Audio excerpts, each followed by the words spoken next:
के रिजल्ट से पहले एग्जिट पोल्स में बीजेपी को बड़ी बढ़त का दावा किया जा रहा है और खासतौर से यूपी की बात करें तो बीजेपी को 65 से 70 सीटें मिलने का अनुमान जताया जा रहा है। वहीं डीबी लाइव नाम की एक सर्वे एजेंसी ने बीजेपी को यूपी में 40 से 45 सीटें मिलने का दावा किया है। लेकिन अगर यूपी की सबसे हॉट सीट की बात करें तो यहाँ मामला फंसने का दावा किया जा रहा है। यूपी की सबसे हॉट सीट है वाराणसी। यहाँ से पीएम मोदी लगातार 2 बार सांसद रह चुके हैं और तीसरी बार मैदान में हैं।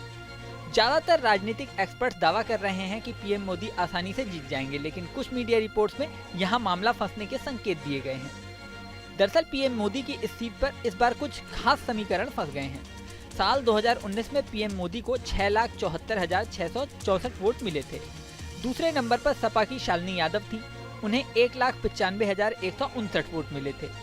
तीसरे नंबर पर कांग्रेस के अजय राय थे, उन्हें 1,52,548 वोट मिले थे।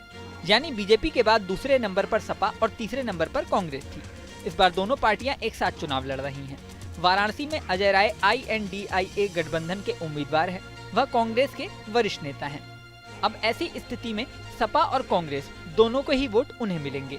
हालांकि आंकड़ों के हिसाब से दोनों पार्टियों के पिछले बार के वोटों को मिला लें तो भी पीएम मोदी के वोटों के बराबर नहीं पहुंच रहे। लेकिन इन फैक्टर के साथ एक और फैक्टर यहाँ काम कर रहा है। वाराणसी में करीब 19,97,000 वोटर्स हैं। एक मीडिया रिपोर्ट के अनुसार इसमें 3 लाख के करीब ब्राह्मण हैं, 3 लाख ही ओबीसी हैं। दलित वोटर्स 5 लाख के करीब बताए जाते हैं। 4 लाख के करीब मुस्लिम मतदाता भी बताए जाते हैं। इसी क्षेत्र में 1 लाख से ज्यादा कुर्मी वोटर भी बताए जाते हैं। ब्राह्मण और ओबीसी दोनों ही पीएम मोदी के प्रमुख वोटर्स रहे हैं। कुर्मी वोटर्स भी पीएम मोदी के सपोर्टर्स बताए जाते हैं। कुछ मीडिया रिपोर्ट्स में कहा गया है कि ब्राह्मण वोटर्स बीजेपी से इस बार नाराज हैं।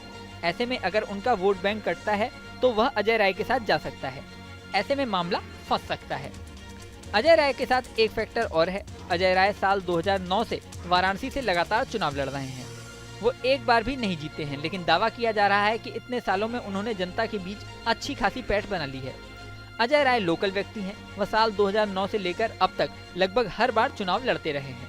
अब वो कांग्रेस के यूपी अध्यक्ष भी बन चुके हैं। ऐसे में उनके नाम का प्रभाव बढ़ चुका है।